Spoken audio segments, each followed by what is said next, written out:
Excuse me, we need to start with the oath. Would you please swear in the witnesses? Ms. Howell and gentlemen, if you would please stand and repeat after me. I do hereby affirm that I will tell the truth and nothing but the truth to this committee today. Thank you. Yes, and this is what's been, well, this is the, as I understand it, the Truth Embargo panel. Is that a fair statement of this panel? Great. And a film, as I understand it? Yes. Yeah, thank you.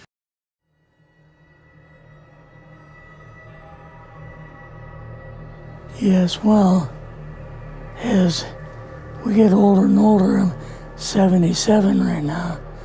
You can't live forever, you know. So if this procedure I'm going to have to clean the blood doesn't work, then I've got probably a few more months to make it before my kidneys shut down, you know. So that's kind of why I'm kind of going along with the interview at this time. You're seeing that what you went through is just too important for people not to know about. Yeah. Yeah. Can you just, can we start at the beginning with your military career and just walk through what exactly your experiences were? Was drafted into the military and got into the U.S. Army. After that, I was sent to the Signal Training Center in eastern United States. What year would this be? 58. I went through the signal training course. And at that time, I went through the radio teletype course and also the cryptography course, crypto. They had 5 instructors that were getting out of military service. So they pulled the top 5 students, and I was 3rd in the class. So I got pulled as an instructor. Now, were you at this time also working yet for CIA? No. Not yet? No. After one day, my boss came to me, and he said, how would you like to, make some extra money? And I said, oh, money is good.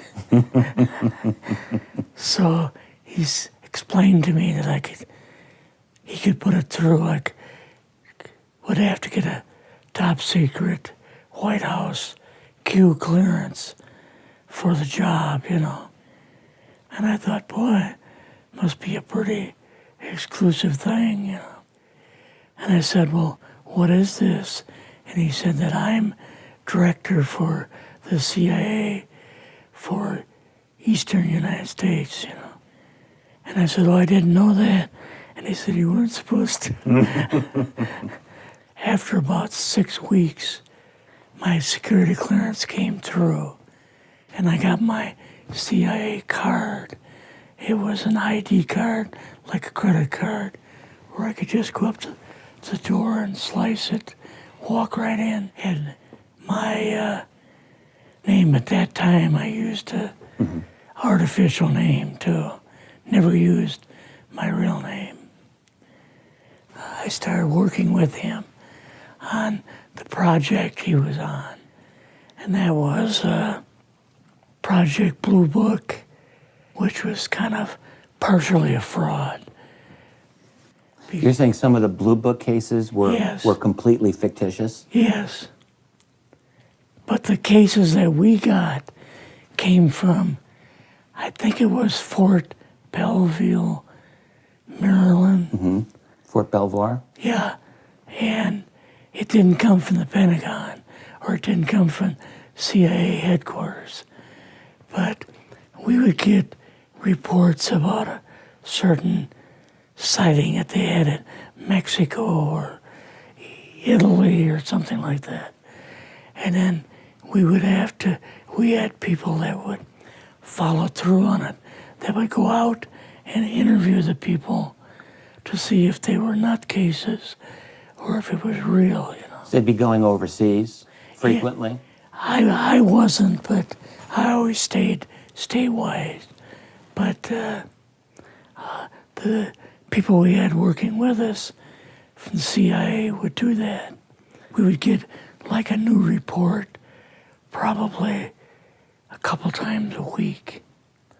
I was coming into the Army fresh off the farm, you know, so I really didn't have much knowledge of anything, but my boss filled me in on Project Blue Book and what they had found so far, as far as grays and aliens and the Roswell incident. How did you feel when this first got dumped on you? When you first learned about this? I was just kind of overwhelmed with all of this, you know. And I said to him, I don't know if I'm going to be able to be a judge of this type of thing. What's real, what's not, when I don't have much knowledge of it, you know.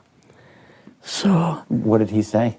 he said, well, we have to build the information as we go, and you'll see how this thing is working out. And then the other thing is, of course, you really weren't able to tell family or close friends, obviously. No, I couldn't tell anybody. In fact, I had to take a vow that I wouldn't tell anybody. A lot of it for 40 years and more of it for 50 years, which is up in 2010. You're doing all this crypto work. You're looking at images, photographs, video.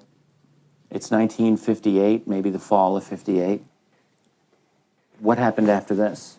At that time, the Project Blue Book thing kind of went pot, you know. If you remember, back in those days, they kind of declared it as a nothing, you know. Mm-hmm. Right. And They were telling the world all UFOs are misidentifications, hoaxes, balloons, psychological issues, whatever. yes. Yeah. So my boss came to me and he says, we've both got a new assignment. And he says, oh, I said, where are we going? Oh, he says, we're going to the Capitol. We're going to be part of the Eisenhower push.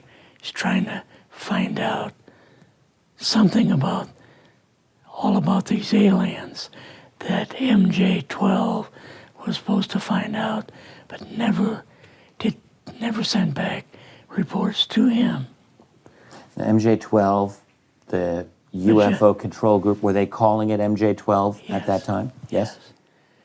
They called us in, went into the Oval Office, and President Eisenhower was there and Nixon, and they said, we called the people in from MJ-12 from Area 51 and S4, but they told us that the government had no jurisdiction over what they were doing.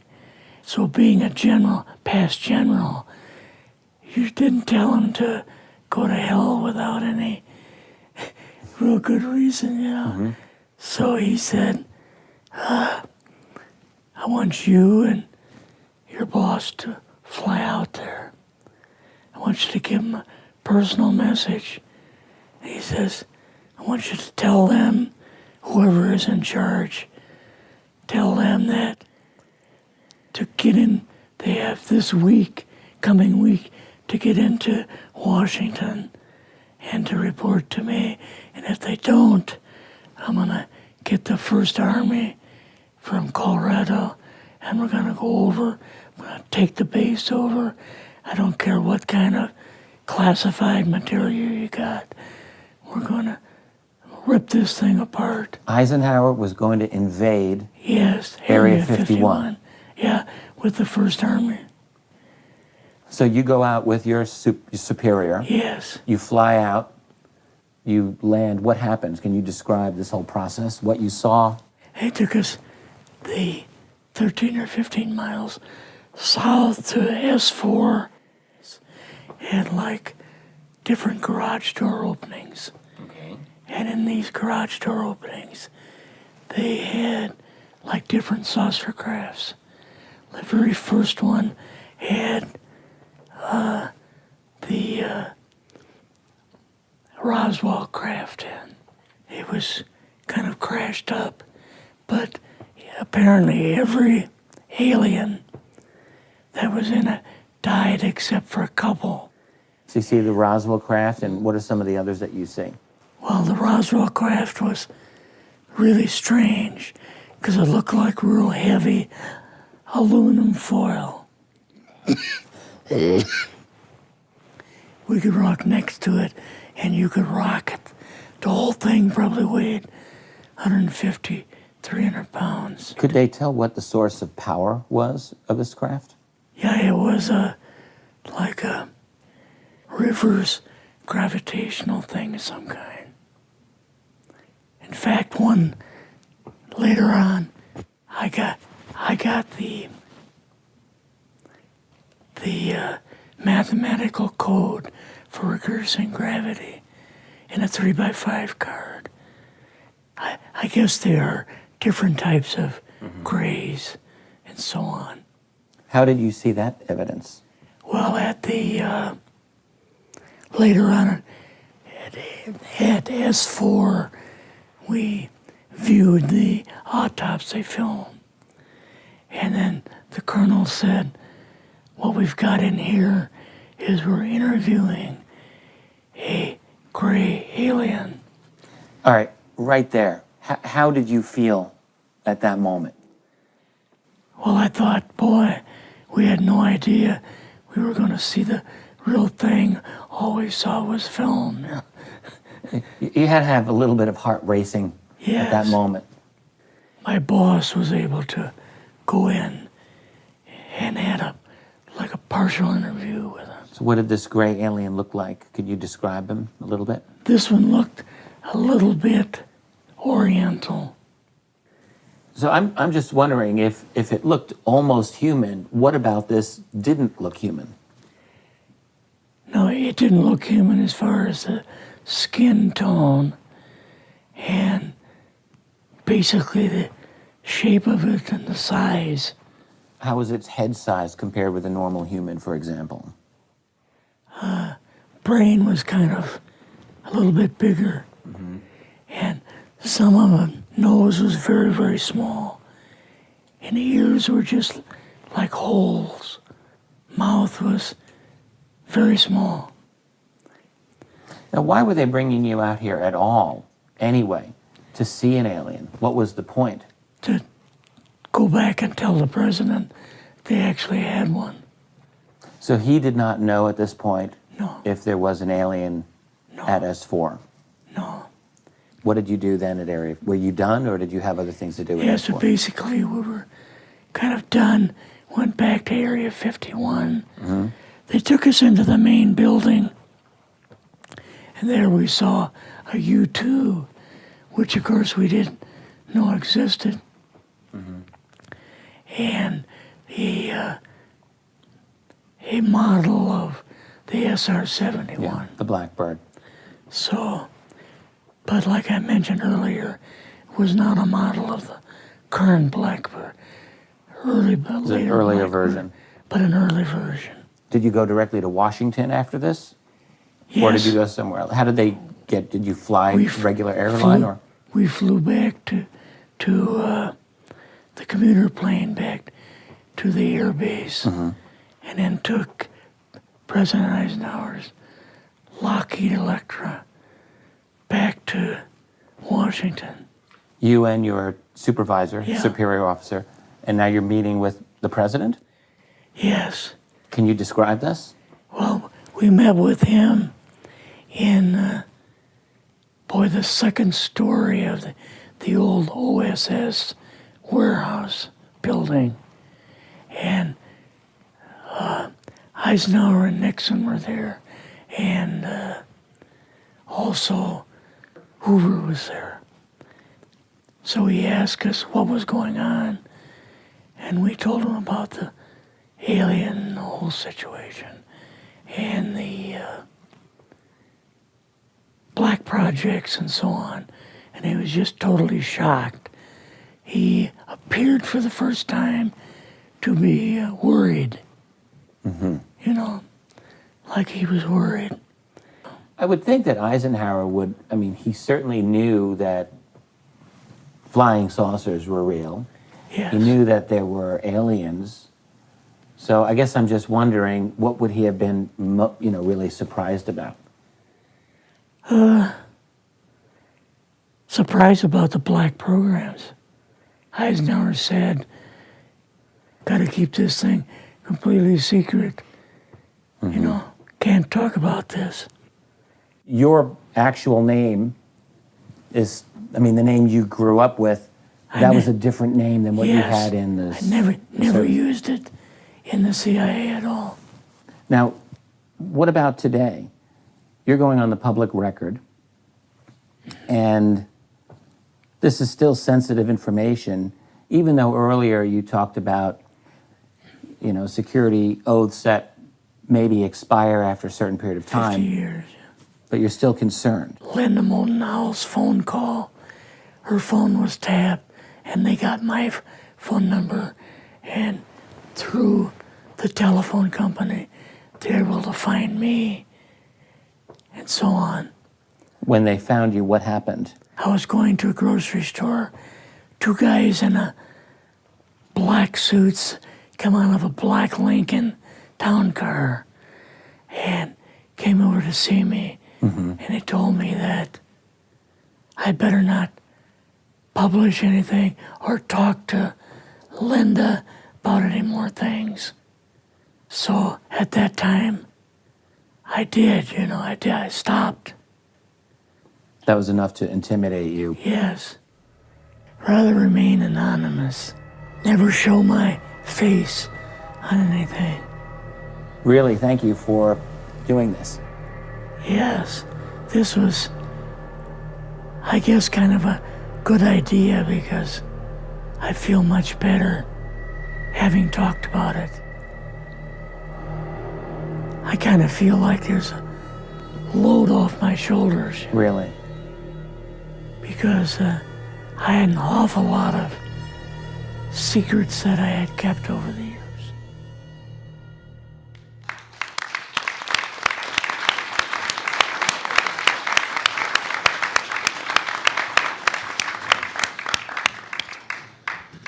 I'd like to now hear from Linda Moulton-Howe. And go ahead, you've got 10 minutes. In the summer of 1994, I spent 3 days and 3 nights in that gentleman's home. No one on the planet knew where I was, not my family, not anyone. I recorded 11 90-minute audio tapes with him. I knew that I was in the presence of somebody who was telling the truth to the best of his ability, and that the military cover of levels of intelligence in this country has been used for a very long time. On the surface, he was a cryptologist working in the United States Army.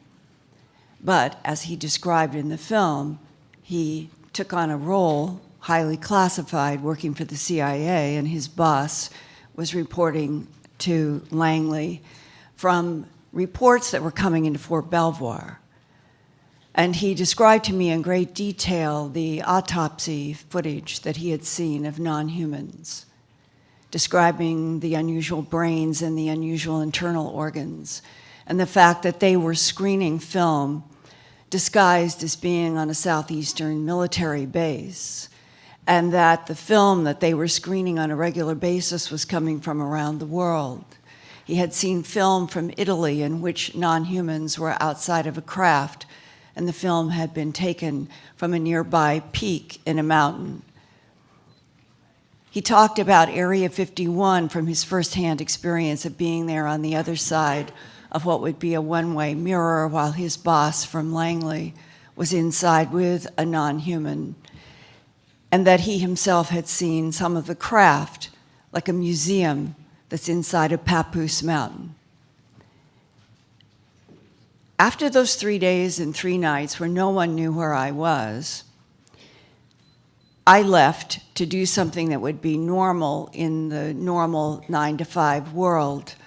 And when I returned to my home then in Philadelphia, I remember going to the phone and voicemail, and the last thing that we had agreed upon was that I would return in approximately 4 weeks with a video crew in which I was preparing a statement for him and for me to sign, that I would do a videotape interview like my 11 audio tapes, and I would hold it until after his death.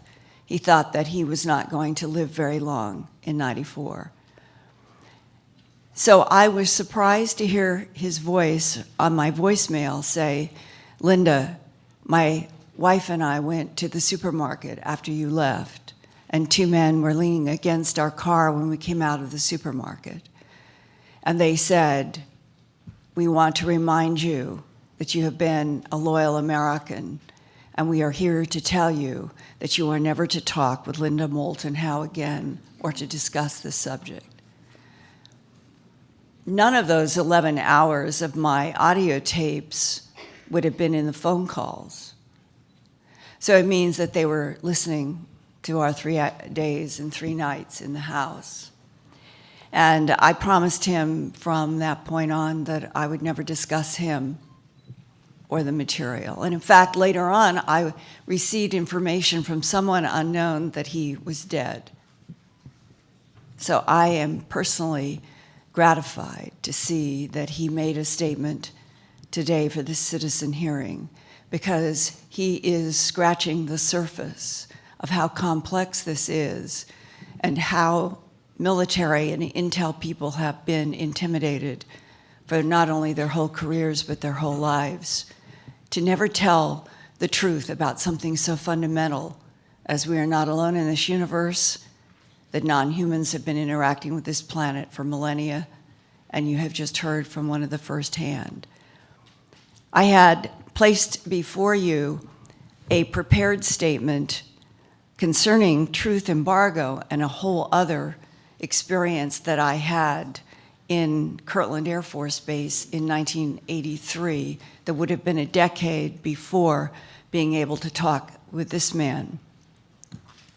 I hope that you will read it in its entirety. I know I don't have time this morning to go through it, but I can summarize that blocking truth, that we're calling the truth embargo, has been the intent of the American government's official policy of denial since 1947, when the President Truman administration decided that all information about non-human intelligences interacting with this planet should be kept from the public and media, and that includes Congress and the Supreme Court and all machinery of our government except for those designated as having, quote unquote, a need to know, and the pro words and the numbers that have gone with the few people who have had total access in MJ-12.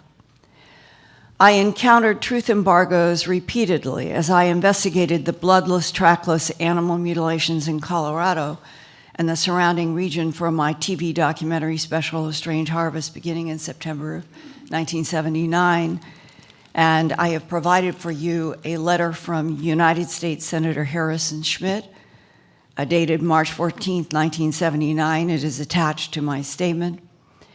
And it was a letter that Apollo astronaut and then U.S. Senator Harrison Schmitt of New Mexico had sent to constituents announcing a conference in Albuquerque to be held on April 20th, 1979, to discuss the ongoing and persistent problem of animal mutilations, and he wanted the Department of Justice and the Federal Bureau of Investigation to investigate.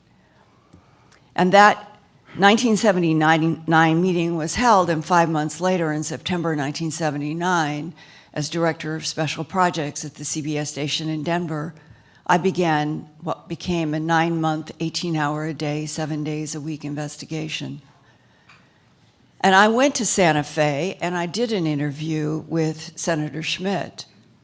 And one of the most important things that he told me was, to my question, are you aware of any intelligence committee or any agency that you have communicated with who has told you that we are dealing with extraterrestrial biological entities as the perpetrators of worldwide animal mutilations, as law enforcement repeatedly had told me? And I remember the pause and the look on his face when he said no. And I remember that his next words were, "But I am not surprised at your question or the implications." And his request as a United States Senator to have the Department of Justice and the Federal Bureau of Investigation formally investigate animal mutilations was blocked. He told me that firsthand. The rest of the pages of the statement that I have submitted to you occurred after I was contracted with Home Box Office on March 21st, 1983, to do an hour special that would follow up A Strange Harvest about the animal mutilations, and they had a working title in the contract that I would produce for them, an hour special called UFOs, the ET Factor. And at the time, there was an attorney in New York named Peter Gersten. He was the first attorney to file against the CIA, the NSA, National Reconnaissance Organization, the Defense Intelligence Agency, and other military agencies under the brand new Freedom of Information Act, FOIA, for documents that those agencies had. And what Peter Gersten found was, initially, the Central Intelligence Agency denied that it had any information or documents, but that the National Security Agency had 118. So he would send the Central Intelligence Agency's formal letter to the National Security Agency asking for the documents referenced by the CIA. And the National Security Agency would send him a formal letter referencing the fact that the Central Intelligence Agency had 35 documents shared with the National Security Agency. And eventually, he assembled dozens of documents that came from those agencies, each one pointing a finger at the other. It went to the Supreme Court, and the Supreme Court denied to hear what essentially was a New York attorney representing Citizens Against UFO Secrecy and what was called Ground Saucer Watch under the first Freedom of Information Act, simply asking for information from our government about documents that they all said they had.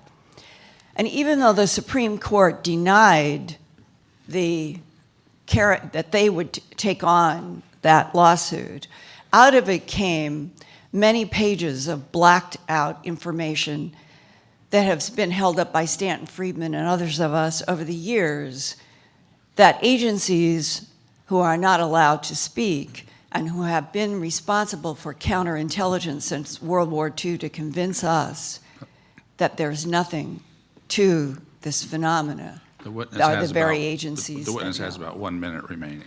They are the very agencies who have the information and have been interlinked with Majestic 12 that was appointed by President Harry S. Truman within a very short period of time after the crash retrievals in July of 1947. And that Majestic 12, MJ12, whatever the letters and numbers are in 2013. The same kind of inner sanctum agency still exists interacting with other inside inner sanctum black agencies. There is a parallel black budget, there's a parallel government, and this is how the truth that this gentleman described and that many people in our government have known since at least 1941, when there was another crash retrieval from Missouri and an instrument called a neutronic propulsion unit was hand-delivered to Oppenheimer for his use in developing and researching what became the atomic bomb. And finally, the truth embargo, so that you would have reference to the two agencies that in the beginning had the most information the Atomic Energy Commission, and the Department of the Navy. All of those documents of all of the truth that he has said that I have tried to report about now for 33 years, they are essentially off limits to any access by Congress or even the president, because they are classified as only under a need to know, and probably Suitland, Maryland archive has them. And the witness is time. Thank you.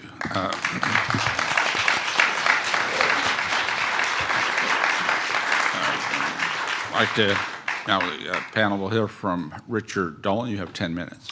Greetings, honored members of the committee. I'm very pleased about the interview that everyone was just shown and grateful that Linda Moulton Howe was able to elaborate on that. I'm happy to discuss this also if the committee members have questions, but I have a different angle of approach this time. The truth embargo, as I see it, as I understand it, let's call it a big picture analysis. I would start by saying one of the striking things about UFOs is simply the discrepancy between the quantity of astonishing sightings we have on the one hand and the lack of responsible treatment of this by our major media, also our academic and our scientific institutions, and indeed our political system. This is a shame because there's very good research that's being done every day. And many of those researchers have been here this week. Others are out there too, such as the National Aviation Reporting Center on Anomalous Phenomena, NARCAP, which was referenced in the previous panel by Jim Courant. They collect and analyze encounters that the aviation industry has had with unknown objects. There are thousands of such cases. Another group is Project 1947, which has documented UFO phenomena during the early Cold War years. There are outstanding websites, such as ufoevidence.org. There are also many excellent research groups in Europe and elsewhere in the world. None of them get any love from America's dum-dum media, which prefers to lump the whole subject into a big tinfoil hat and instead write about the latest escapades of Kim Kardashian. But this is a symptom. It's a symptom of a deeper problem. And to understand why there is a truth embargo, we need to come to terms with the fact that America's major media groups lost their independence a long time ago. We all know about media consolidation. We all know about the intimate relationships that have existed for years between the elite members in the corporate media empire and the political leadership, and particularly with the military and intelligence community. Last year, one example only, it was learned that the Pentagon spends some $4 billion a year to sway public opinion. Now, aside from asking just why Americans ought to be paying their own government to brainwash them, I mean, talk about getting shafted both ways, this is just one facet of many that highlight a revolving door through which passes the military-industrial complex, the media, the academic community, and more. National security money, which is our nation's greatest and most egregious waste of all, has infiltrated everything, and that certainly means the once-upon-a-time integrity of our journalists and media corporations. This is repugnant to any freedom-loving people. But those individuals benefiting from this system are not freedom-loving, unless they mean their own freedom. The bottom line is that because UFOs are a definite matter of national security, those national security decision makers have made it certain that this subject remains out of sight as much as possible. Is this not obvious by now? Now, why would they do this? Well, many reasons. Let's touch on the matter of oil, because even a child can understand that these objects don't need oil to go from point A to point B. Whatever powers flying saucers, it's something different, something better. So if the president were to announce the reality of these things, how long do you think it would take before scientists openly begin to study the nature of the propulsion and power system of UFOs? This would immediately challenge oil, not simply as the world's leading source of power, but it would severely threaten the entire global financial system, which is based upon oil. And probably 90% of the value of any product you can think of is determined by the energy that went into making and transporting it, and in most cases that means oil. To say nothing of the millions of jobs that rely on the petroleum industry. We're talking one big overhaul of everything that matters in the global economy.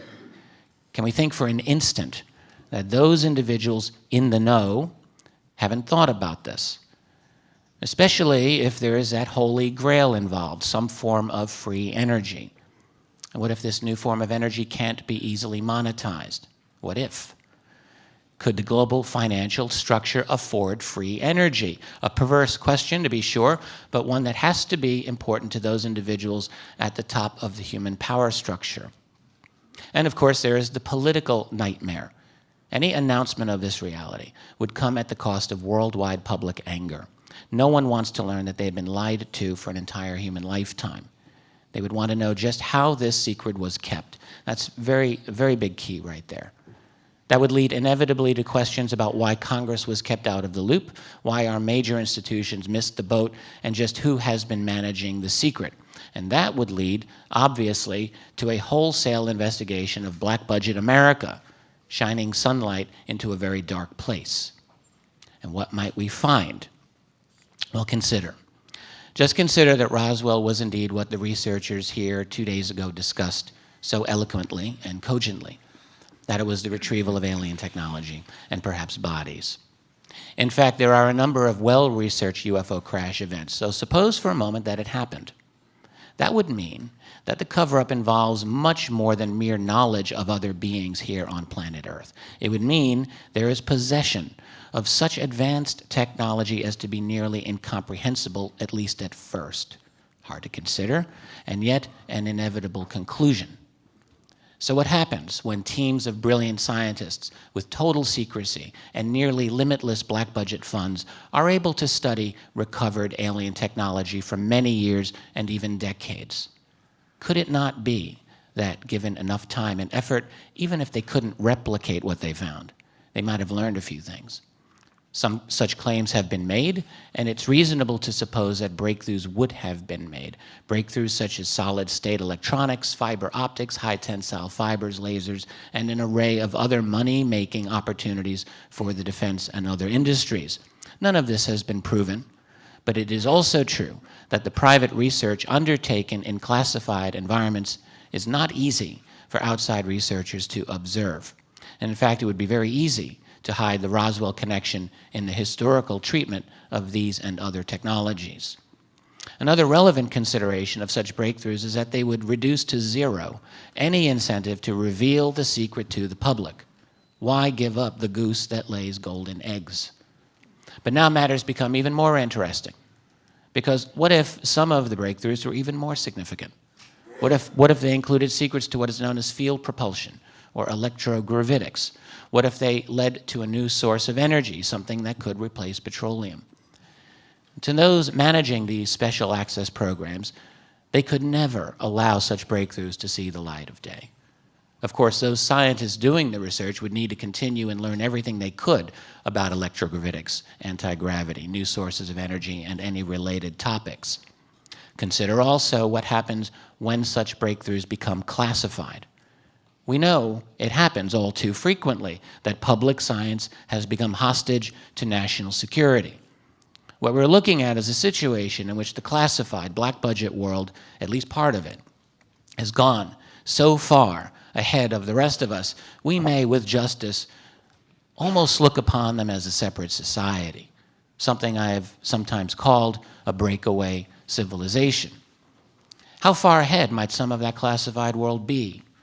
Those of us on the outside trying to peek in can only make educated guesses or investigate occasional leaks.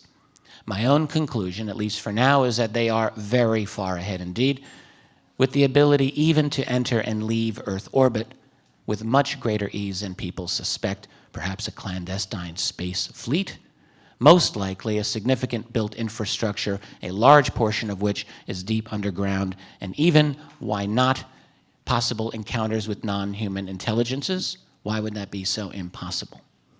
To what extent would such a group even answer to the President of the United States?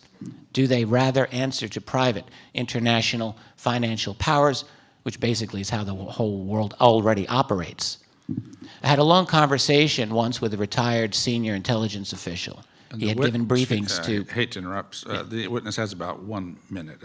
I have 1 minute left. Thank you. This gentleman had given briefings to President Reagan This man knows a very great deal about UFOs and told me that he had spoken to 18 former presidents, CIA directors, and DoD secretaries about UFOs after their retirement. Their attitudes fell into three categories. One group, roughly 3 or 4 of them, said essentially, "What's wrong with you? Why waste your time with that nonsense?" Another equally small group made it clear that they had been briefed on the matter and knew that it was serious. But the largest group, at least half of all of the individuals who had been at the pinnacle of power, had said, "You know about UFOs? I would love to know about that, but got nowhere. Can you share what you know?" In other words, our top political leadership, with a few exceptions, is locked out of this subject because they come and go. But the program managers are lifers. They seem to answer to someone else. Recall the words of the late Senator Daniel Inouye from 1987, "There exists a shadowy government with its own Air Force, its own Navy, its own fundraising mechanism, and the ability to pursue its own ideas of national interest, free from all checks and balances and free from the law itself." He was on to something. And the witness, thank you. The last two witnesses have been particularly good at keeping it right within the time limit. We sure appreciate that. Jeffrey Torres, you got 10 minutes. My pleasure. Well, good day to everybody. My name is Jeffrey Torres. I'm not going to talk about myself much. I'm a veteran. I served the United States Air Force. I'm talking here today about my father. I'm the son of Major Milton John Torres. My father served in the U.S. Air Force from 1951 to 1971, and regrettably, my father cannot attend this hearing as he is now suffering from ill health directly related to combat from the Vietnam War. I told him before I left that I was coming on his behalf, and he expressed his deep gratitude that I was coming here today to testify and tell you folks his story. First of all, I would like to give you a brief history of who my father was and his accomplishments. Dad earned a bachelor's degree in general engineering with a minor in chemistry, and he completed his master's degree in aerospace engineering from University of Oklahoma in 1961. His military career was spent over the span of 20 years. Dad served as a fighter pilot, flying the F-86D, according to him, the best airplane ever made, as well as the F-100. He was a decorated pilot, achieving the title of USAF Command Pilot. Dad flew over 300 combat missions in Vietnam as a forward air controller in Vietnam. He received 13 air medals, including the Distinguished Flying Cross. And I know firsthand that he was even put in for the Air Force Cross, to which he denied because of political reasons, which we'll not get into here. My father attained the rank of major, as well as during his career he also worked with NASA as a chief of range control for the Gemini and Apollo moon missions. After Dad retired from the United States Air Force, Dad worked for Pan Am as an engineer and later acquired his doctorate in mechanical engineering from the University of Miami. My father's last job was as a professor at Florida National University, teaching engineering. During his tenure at FIU, he invented a chemical encoding process using a polymer to prevent catastrophic metal fatigue on aircraft and received a patent for that process. Dad retired from FIU in 2004. So now we'll go on to Dad's story and the event that happened. I will go into some details he shared with our family, but before I do, I want to point out something here, that my father, he kept his secret for over 50 years. He never told anyone, and he honored his oath to this country. And he never had the chance to tell his story to my grandfather, his father, who he loved very, very much. And I've never seen my father cry until this story broke. Sadly, my father kept it all from everyone, including us and my family, not even telling his father's story when he was the closest man that he ever had. I know Dad would never have discussed this event if not for it being declassified by the Minister of Defense, Nick Pope, out of the UK. After the event was declassified, Dad shared the story often with us. It was May 20th, 1957. Dad was stationed at RAF Manston, England. Dad was working on intercept standby. Of course, this was cycled between the pilots in this particular event. It was Dad's turn. Dad was again flying the F-86D. This aircraft was a D model, which meant it was an all-weather fighter. Dad told me that the RAF Manston was a main intercept squadron during the Cold War in England. Dad was on alert with his wingman and some of the ground crew in the ready room. That night was a typical English night with the weather being poor and foggy. The notification came down from the ready room indicating a scramble. Dad ran for his plane. The scramble was initiated. Dad jumped in his cockpit. If you could, please, I put the photo of Dad's aircraft, if anybody would like to see the airplane. And I have one saved on the, anyhow. So he jumped in his cockpit upon getting the authentication code to fire. He then realized that this was no drill. They normally would never give you an authentication code, and they told him it was a hot mission. He had orders to shoot this thing down. Dad told me whatever this thing was, they wanted it down, and he thought he was starting World War III. All kinds of thoughts were in his head. The intercept controller ordered Dad to fire a full salvo of 24 rockets at this object. Dad later told me that he knew full well how serious this event was. Dad was in his aircraft. His aircraft came to life, and he was given an order to go gate, which meant full afterburners were to be used. After getting airborne, Dad said, "Do you want me to continue with the afterburners?" Affirmative, go gate. In other words, they wanted him to close in on this thing, and they wanted him there fast. Dad was told to vector over to the North Sea. The object had been sighted hovering over East Ipswich. Dad told me he had a confirmation of the target acquisition from the ground radar. His jet flying with full afterburners was now headed towards the North Sea, and Dad was flying at 32,000 feet and full afterburner in heavy cloud cover with zero visibility. However, with his radar was painting a target as big as an aircraft carrier at that altitude. Dad was fast approaching the target, and the object kept pulling in front of him just beyond range. It was toying with him.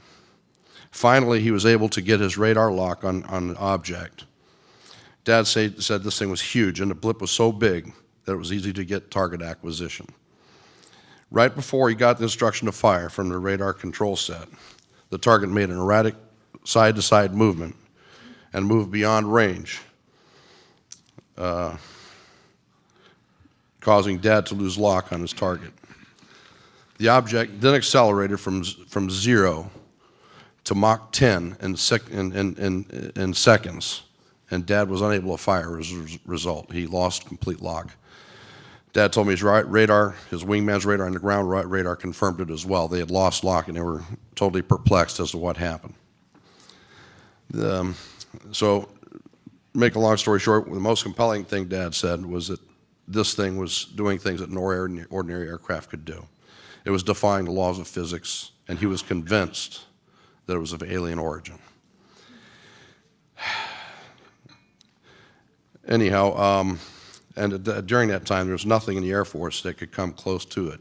The F-86 could barely make Mach 0.98 Mach. It would make Mach 1 in its complete dive at the time, and this thing did Mach 10. There was no known aircraft that could do this. So upon landing his aircraft, Dad was contacted by the intercept officer on a secure phone. The person on the line told him that what happened was considered classified and not to discuss this with anyone, from his wingman to his commander. He would be debriefed in the morning. Dad told me he realized how lucky he was, as if he did manage to fire at this object, it probably would have vaporized him. And off the record, he was scared shitless. So he did tell me that the following day, Dad reported for duty. A call came in from a man that was from the NSA, and he called him a spook. For us, it was much more personal, this whole event, because the spook came in and swore Dad to secrecy that he would never, ever repeat what he'd seen. And it was a matter of national security. The guy showed his credentials. He locked himself in a room with Dad for about a half hour and threatened to pull his wings and everything else that he held dear, including, you know, God knows his family. And the witness has about 1 more minute. Okay, I'll make it short. You know, my dad waited 40 years for this, and forgive me. I'll make it quick here. You know, guys like my dad are heroes.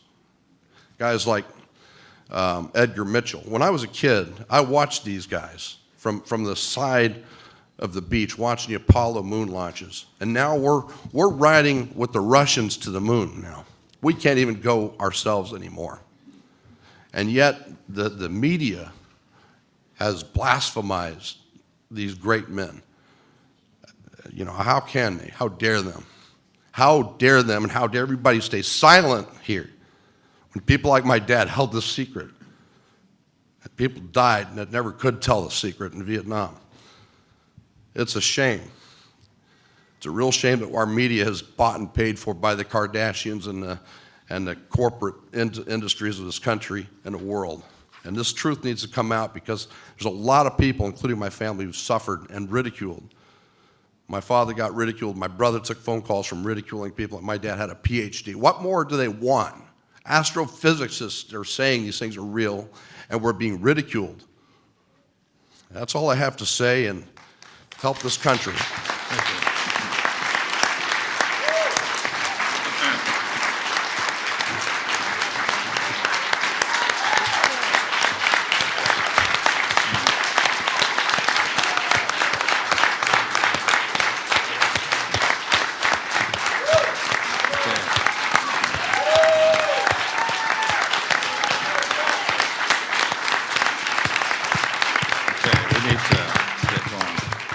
I want to thank the panel very much, and will indicate to the members that we've got 6 minutes each for questioning. I will reserve my minutes, and we'll reverse the order a bit here. And so we're to Senator Gravel.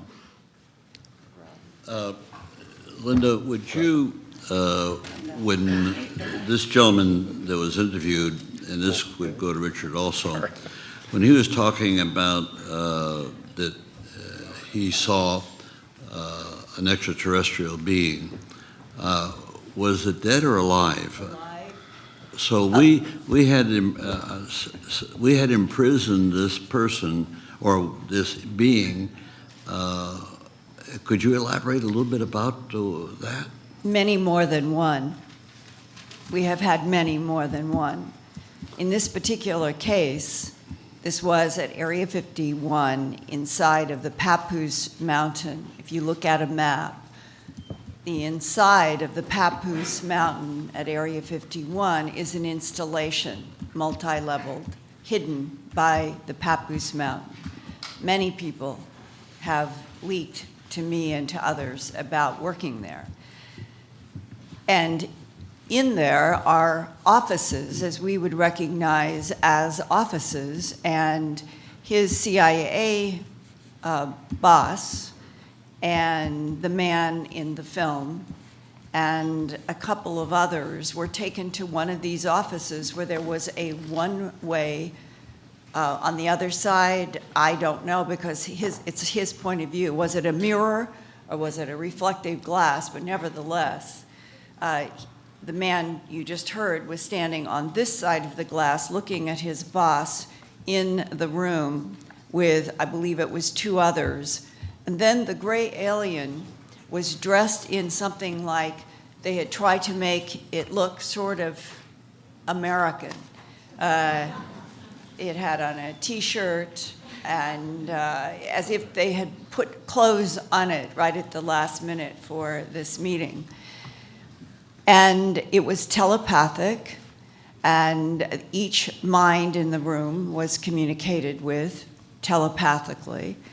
And he had a discussion later on with his boss, and the general impression was that the non-human was trying to answer their questions, but that it was very succinct, and that they asked questions such as, how many of you are here on this planet? There would be no answer. There would be other questions that were of a technical nature, and there would be no answer. And yet, on other questions, they all clearly heard telepathic information. Elaborate on telepathic information. Mind to mind. Mind to mind. I would just add, I recall the witness speaking about that, and certainly it's exactly right, Linda, that what he said to me. In terms of the one, very few specific answers this being allegedly gave, but to one is, why are they here? There was not a direct answer except a reply that we are not hostile, or thoughts to that effect. When you say telepathic, that means that the being was communicating directly, understood the way our mind worked. Now, were we able to telepathically communicate with them, or was it a one-way street? I can add something here along those lines. And then humans, by definition, live in a mental island. And we're dealing with intelligences that not only can place thoughts, images, movies, symbols directly into human minds very easily, they simultaneously upload information from human minds. And I have had the experience of talking with a man who was working for the Central Intelligence Agency when he had an interaction with one of these beings. There have been many, sir. And that his whole mission was to have the experience of the upload-download telepathically with a being under a completely non-threatening, totally organized fashion. And he told me that they had warned him that the process of the telepathic download, upload usually disables humans. Humans usually faint. And that he had the experience, and the way he described it was, he said, Linda, imagine 7 feature films going through your mind at the same time with heat, temperature, sense, sound, all of the senses and more. And then overlying those 7 feature films are 3-dimensional gold symbols that we would relate probably to Sumerian cuneiform or Assyrian symbols. And that all of that goes through your head in a matter of what your brain, your human brain, not being able to interact, but has a sense of very rapid time. And that when it's all over, as he said, if God asked me what had been downloaded into my mind, I could not tell you, but I know that everything that I have ever lived was uploaded. That is frankly the level of telepathic interaction that has been going on in this planet for a very long time. My time has expired, but maybe later on we'll come back because I have other questions. Okay, thank you. We'll go to Representative Hooley. Yes, thank you, Mr. Chair.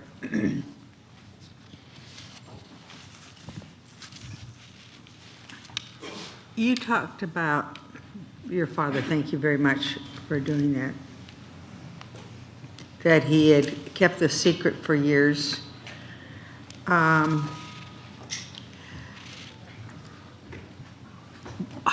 or why did he finally communicate the information to you and the family? Well, it started much later. He started organizing RAF Manston reunions. He so loved his squadron that he organized trips to England and cruises, and I met his buddies, by the way, and they were all just the greatest guys. A lot of them were World War II veterans. And he would organize these trips, and you know, I guess at this point he started trying to find out answers as to why this had happened to him. So he was asking his squadron mates, and I guess he felt a little comfortable at that point. He had been retired for a number of years.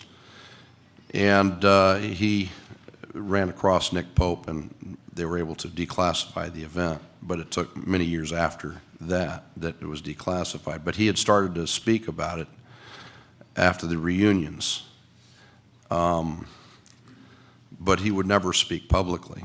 And, as a matter of fact, I had no idea that this had happened, that he had carried that burden. And my grandfather and him were extremely tight. And he cried that he couldn't tell his own father because of that secret. And he didn't tell a soul.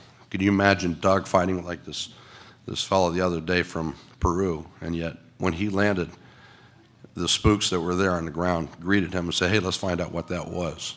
Our spooks told him never talk about it to anybody, including your wife, your kids, your family, your colonel, your commander. Nobody could he talk to. Nobody. And he carried that. And I can tell you, when I saw him cry on stage, my dad has now lost his voice because of, Agent Orange and all of the crap that goes with it. But I've found mine. I'm my father's son. I will get answers. I promised him that. So, thank you. Thank you.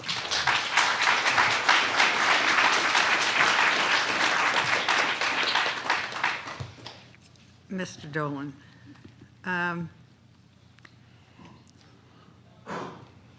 is there a way to put together people? For example, we've heard a lot over the last 4.5 days about the number of pilots who have seen other kinds of vehicles that are not from the United States or from this world flying. Is there a way to get some of these pilots together? I mean, are they willing to talk about what they saw? Do you know? Thank you for the question. First of all, I would just repeat the name of the organization I mentioned earlier in my statement, NARCAP, which is the National Aviation Reporting Center on Anomalous Phenomenon. I mention them because they are very rigorous, very scientific, very low-key, very non-sensational, and deal precisely with these individuals that you're talking about and have done so for decades. There have been a number of cases in which we've had pilots go on the record. In fact, there's no lack of very good data and information out there. The problem is, unfortunately, that these individuals who are all sober and careful and, as you heard in the previous panel, still get ridiculed by the media. They get the tinfoil hat placed on them. This is something that none of us have found a way to get around that, no matter how rigorous we are.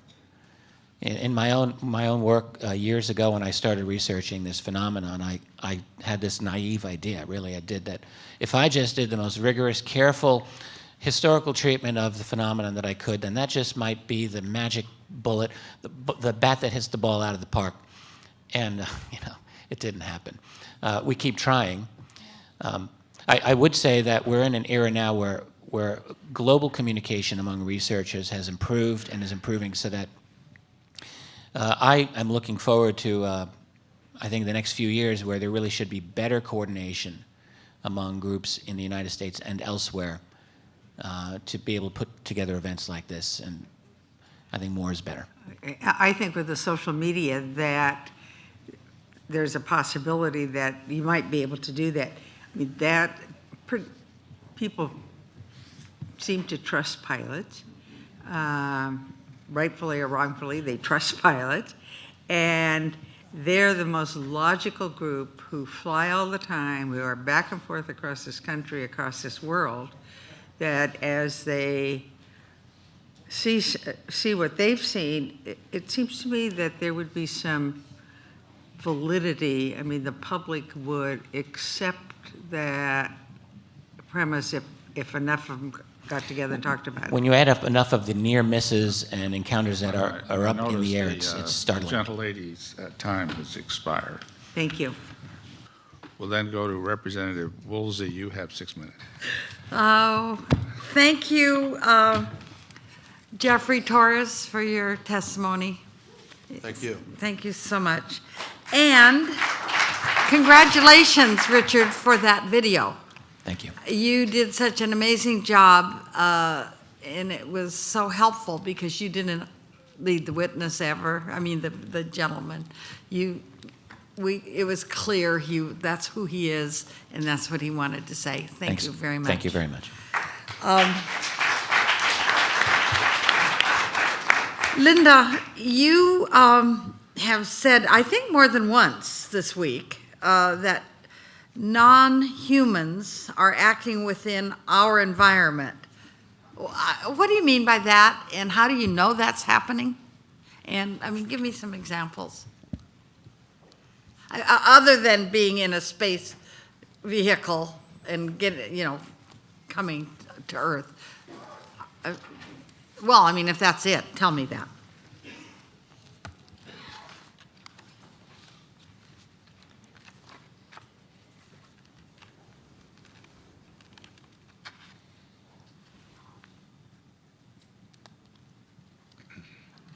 I guess it's the accumulation of so many people that have talked to me off the record, who have died. Who have died? That I was given a chance to talk to people who were in some sort of the end of their days, and I had either been sought out or I had been referenced. Mm-hmm. And when you are talking to people who are essentially on their deathbed, and they are describing for you the interactions that they've had with extraterrestrial biological entities in the context of their professional capacity for the United States government, how would I question what they were saying to me? Can I provide for you right here in this room one of the many different types of extraterrestrial biological entities? I cannot. Do I believe that these primarily male individuals who have shown to me at least enough evidence about where they worked publicly, which not always connects to where they get their paycheck, that they are telling me the truth about their life and their experiences with extraterrestrial biological entities, craft, technology, the physics that we have been encountering and stunned by. I believe them. And I'm a longtime TV producer and investigative reporter. And as I have said before, the challenge of getting people on the record is the single biggest difficulty in this entire field, because since World War II, our extremely good and sophisticated counterintelligence units that got us through World War II are exactly the people who took over at the request of Franklin Delano Roosevelt and Harry Truman. How do you keep all of this evolving from the press, the media, Congress, the Supreme Court, and every other government agency? Yeah, okay. But thank you.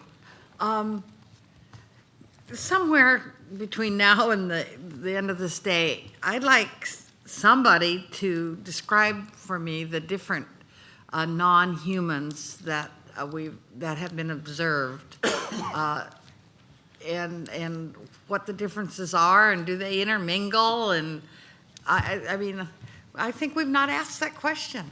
Well, I can give you at least a short answer. Okay. One man who retired from the Defense Intelligence Agency, who sought me out because of something I had published in one of my 4 books, and he had been exposed to it, but because everything is so compartmentalized on a need-to-know basis, he came to me as a reporter, and it goes to the heart of what he said. He said, my job when I was working for the Defense Intelligence Agency was to study and monitor the geopolitical territorial conflicts of 3 extraterrestrial biological entities who have been involved with this planet for at least 270 million years. He broke them down as blonde-haired, blue-eyed, that we would not distinguish from the so-called archangels of history, The second group would be standing up reptoids, and the third group would be a huge variety of what are called grays. Okay, and do they intermingle? Are they all separate? They do not get along. They do not get along. I would add, if I may, that research has pointed out even a greater variety than this. If you want to, depending on how you deal with abduction research, there is some of this is fairly extensive. They would talk about insectoid-type creatures. And then let's not forget, there are a large number of individuals who have had or claim to have, sometimes I think persuasively, to be honest with you, some form of contact with other beings that is not physical. This is a very difficult subject to get one's hand on, but these stories do not go away. Mm-hmm. Who are these beings? Are they good, bad, indifferent to our fate is another issue we can discuss. In terms of interrelationships, you're asking exactly the kind of question that many researchers still would like to get to the bottom of. Okay, thank you. Tom, my time is up. And a gentle, yes, thank you. Jeffrey Torres, I was very interested in your testimony. You said something, and I think I know what you meant, but you didn't exactly say it this way, so I'm going to ask you if this is what you meant. And it's kind of a yes or no question. You said that what your father witnessed in terms of the maneuverability of the particular object defied the law of physics. Well, I don't think physics law, as we currently understand it, says that you can't move very, very quickly. There's no limit on acceleration or velocity, to my understanding. Of course, Dr. Bartlett may be able to help us more than I can on that. But what I think you meant to say is it defies any technology we know that can achieve those kinds of accelerations and motions. Am I correct in understanding that? Well, more than that, what he meant was that if there was a fighter pilot in that other aircraft, he would have died from the G-forces. Yeah. There were so many extreme maneuvers that this thing had made. Actually, That it couldn't have been of there's- earthly. he was convinced that it was of alien origin, and he actually, because of that, he actually went to college for his aerospace engineering degree. Sure. And then he worked with Wernher von Braun in the NASA space program under the Saturn and the several of the moon launches, and he ended up getting a PhD. Yeah, Right. but he No, I have was so no he had question more about questions. it. He had so many questions as a I result of have, that. and I have no question of his qualifications. I just want you Yeah, to no, I mean it just was an impact on him. He just couldn't understand it. He wanted knowledge. Sure. So he's wondering if there might be another And extraterrestrial explanation of what he observed. I and it's understand interesting because. But you I know, need to reclaim my time. I'm sorry. Yeah, I've gotta it's an get, interesting. What I was going to tell you is that of all the people in my life I've encountered, Yeah. my dad was a consummate scientist. He was an atheist. He's just this total right brain. I so. appreciate it. Thank you, and I believe it, that he was an outstanding scientist. Richard Dolan, I'm going to turn to you and ask you this. Researchers have looked at a lot of things related to this. The maneuverabilities are certainly interesting. But one of the reasons why I think there is skepticism that these objects have extraterrestrial origins is because of, I'll just put it bluntly, Einstein's relativity theory that nothing can go faster than the speed of light. What are the most compelling studies of people that could explain distance questions without suspending Einstein's theory of relativity, law of physics that's well accepted that nothing can travel faster than the speed of light? Mr. Cook, I'm very, very grateful you asked that question. First of all, I just want to mention that regarding atmospheric phenomena, atmospheric objects that seem to defy the laws of physics, but of course they don't. Nothing defies the laws of physics. So the question was asked previously, why don't they make sonic booms? How do the pilots withstand G-forces? All of this is related. I would just point out there was an outstanding study done years ago by a retired NASA scientist, Paul Hill, who was known throughout NASA as their go-to guy for UFOs. And his exact question was, how is it that UFOs do what they do? And his conclusion in his study, published posthumously in the 1990s, called Unconventional Flying Objects, a Scientific Analysis, was that they do not, if you assume, because nothing works aerodynamically, it doesn't make sense, but it makes sense if you factor in what he called field propulsion. That is a kind of anti-gravity.